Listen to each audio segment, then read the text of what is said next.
Ulisses Silveira, na sua alegação, praticamente propõe a mudança do sistema de governo. Não quero fazer nenhuma avaliação crítica, positiva ou negativa do sistema. Não foi isso que eu... O que lhe quero dizer é que... Não, disse quase. Então, Disse a ser Ulisses, vamos protagonista do Presidente da República. Obrigado, Ulisses. Não, eu estou a dizer isso, estou talvez a utilizar um hipérbole na minha contra-argumentação para dizer o seguinte: tem havido em Cabo Verde, ciclicamente, um mês, 2 meses por ano, vozes a clamar, por exemplo, pelo reforço dos poderes presidenciais ou até pela transformação do sistema num sistema presidencialista. Tem havido defensores disso. Até invocando razões de ordem financeira. Eu lembro de um amigo meu, um cronista, dizer, bom, para que é que o país precisa de um sistema com primeiro-ministro e um presidente? Se o presidente poucos poderes tem ou não os exerce, se ele acumulasse as funções de chefe de Estado e de governo, sairia mais barato para o país. Bom, eu tenho tido sempre uma posição muito crítica em relação a este tipo de propostas, porque partem de pressupostos que não são exatos, em meu entender. Em primeiro lugar, o sistema presidencialista, fora dos Estados Unidos da América, eu quase diria fora dos Estados Unidos da América, pouco tem demonstrado como um sistema eficiente. Como uma outra... Isto é, encontra raízes culturais, sociais e de tradições num país como os Estados Unidos para funcionar bem.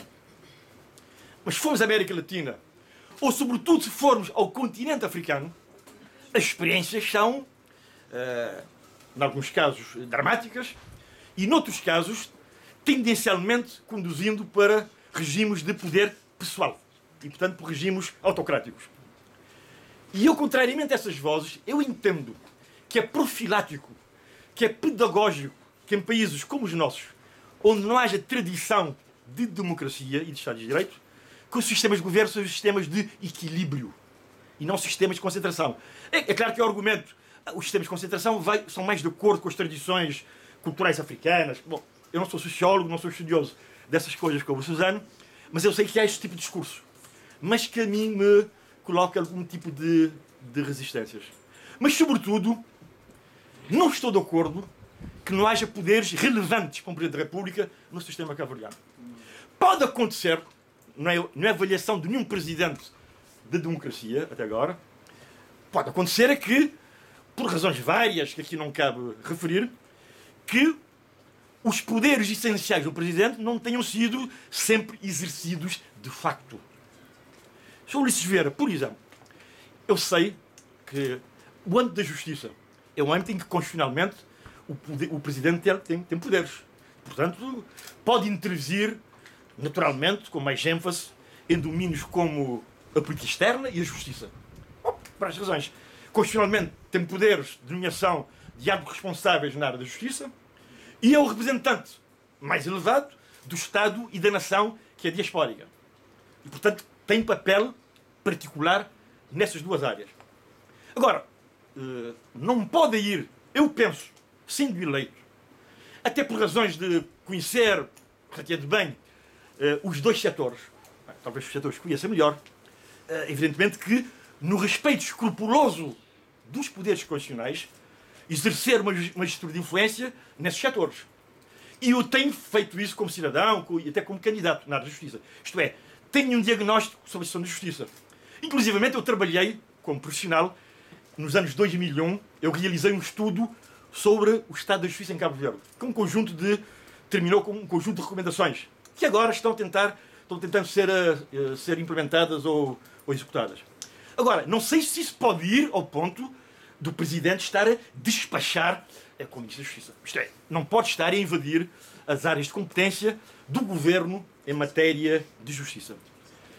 Mas para não perder os meus 10 minutos só com a sua pergunta, mas ainda diria o seguinte: 5 minutos. o Presidente tem poderes, para nos poderes visíveis importantes do Presidente, veto político, fiscalização da constitucionalidade das leis, nomear entidades para o Supremo Tribunal de Justiça, Procurador-Geral, membro do Governo e outros poderes mais conhecidos, o essencial dos poderes de um presidente no nosso sistema está naquilo que eu tenho chamado dos poderes invisíveis de um presidente. Mas são poderes constitucionais e que decorrem do facto de ele ser eleito pela sociedade e pelos cidadãos. Aí estou de acordo consigo. Nada impede em Cabo Verde que o Presidente da República exprima a sua opinião, mesmo crítica, sobre o sistema da justiça, sobre os impostos, sobre a segurança, sobre a política de bolsa de estudos, sobre a política externa, sobre a política das comunidades emigradas. E se tiver credibilidade social e reconhecimento na sociedade cabo-verdiana, a sua voz pode ser muito importante no quadro dessa magistratura de influência política e moral. Nada impede o Presidente da República, numa entrevista, na rádio, na televisão, de dizer o que pensa sobre a situação da dívida pública do país, sobre os déficits orçamental e da conta corrente de balança de pagamentos. Pode ter uma opinião sobre isso. Mas também pode, na colaboração com o Governo, ser uma voz atenta e crítica em relação à política económica, fiscal, de emprego, de justiça, de segurança, etc. São os poderes mais importantes, talvez, o poder da palavra, do diálogo com a sociedade civil e com os cidadãos, que decorrem da Constituição no nosso sistema, desde que exercidos efetivamente. Daí que esteja de acordo consigo, deve ter uma interação ativa, estou de acordo, deve ser uma estrutura ativa, de influência, mas não pode estar a invadir a esfera de competência de outros. Não estou a dizer que se está a defender isso. Eu estou, digamos, a contraargumentar esse é um discurso mais enfático do que o meu em relação a esse tipo de poderes. Suponho que tenho 3 minutos. 3 só. A questão de ser intelectual, de vestibular, etc. Duas pessoas. Eu creio que é uma pergunta interessante. Em Cabo Verde, este discurso tem sido feito. E eu estou à espera, evidentemente, que o meu adversário ou adversários políticos venham com esse discurso. Bom, embora me pareça que, desse ponto de vista, não tenham qualquer vantagem comparativa ou competitiva. Do ponto de vista da comunicação, pelo menos. Acho que eu estarei tranquilo desse ponto de vista. Mas há um preconceito. Há um preconceito generalizado. Isto é, quem é intelectual, quem escreve, quem dirige uma revista, quem investiga, que só fala para as elites, tem um discurso só as elites entendem, e que o povo em Safende, no Cobão, não entende. É ilusão. Até porque eu tenho amigos que me dizem que me criticam por ir excessivamente aos tais sítios onde parece que eu não... Eu vou muitas vezes, eu faço a minha vida normal. Eu há dias, por exemplo, fiz a apresentação de candidatura na Somada, em Santa Catarina. O público era, sobretudo, líderes comunitários, pessoas ligadas à agricultura, e falei para uma plateia de cerca de 200 cidadãos de Santa Catarina. Fiz o discurso em crioulo, no crioulo que eu falo, no crioulo de Ilha Santiago, e creio que toda a gente percebeu. Por exemplo, para lhe explicar porque é que deviam votar num candidato independente como eu, dizia uma coisa simples, todos percebiam. Não se deve pôr, em crioulo, dizia em crioulo, não se pode pôr, às vezes, em períodos de crise, pôr todos os ovos na mesma cesta, no mesmo balaio. Como é que a pessoa entende isso? Eu não creio que tenha esse problema. Agora, há um preconceito estabelecido em certos segmentos, vem sempre com essa coisa, Jorge Fonseca, investiga, faz livros, faz palestras, e se for o Cobão, tem dificuldades. Eu creio que é uma pura ilusão. A questão de dissidência é muito rápido. Realmente, isso é outro argumento que espero das candidaturas adversárias.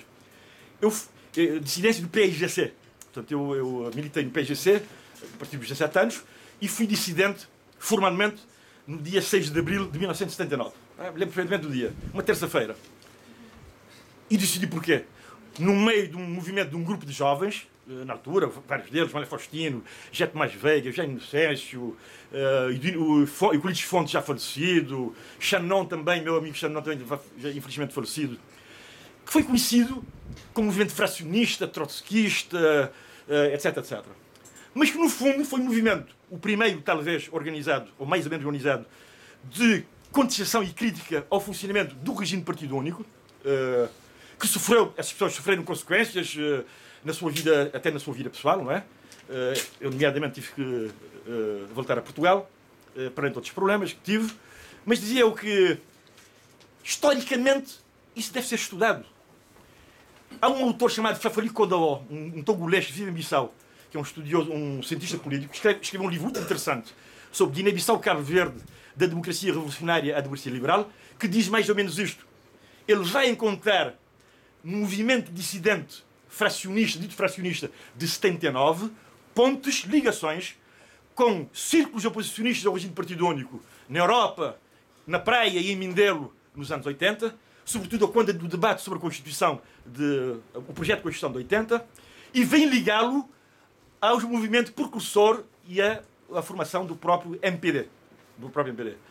Eu terminei só a dizer o seguinte: bastaria fazer um estudo e ver a direção política primeiro do MPD Nacional, a questão política da direção nacional, quantas pessoas dessas direções políticas do MPD estiveram ligados a esses movimentos oposicionistas a partir dos fins dos anos 70 e dos anos 80.